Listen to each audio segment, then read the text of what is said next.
বাংলার সকল মানুষকে বলবো যে তোমরা দেখো সুকান্ত, শুভেন্দু এদের কথা কেউ কান দেবেন না। ওরা এই শান্ত বাংলাটাকে ইচ্ছাকৃতভাবে হিংসাত্মমূলক কথাবার্তা বলছে, মারের বদলে মার চাই, রক্তের বদলে রক্ত চাই, আরও আজে বাজে কথাবার্তা বলছে, যাতে তোমরা নিজেরা নিজেদের মাইন্ড। মানুষ যেটা করবে তার নিজের ইচ্ছার করবে, কাকে ভোট দিতে হবে না দিতে হবে সে নিজের ইচ্ছা করবে। হিন্দু সব দেখতে পাচ্ছে কোথায় ভোট দিতে না দিতে হবে, তোমাকে জ্ঞান দেওয়া দরকার নেই ম্যাডাম।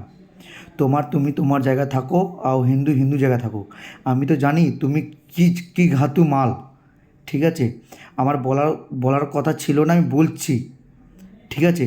একটা বাংলাদেশে একটা হিন্দুকে, দীপু দাস নামে একটা ছেলেকে জ্যান্ত পুড়ে মেরে দিল, সেটা কেউ বিরোধ করছে না আমার কলকাতাতে।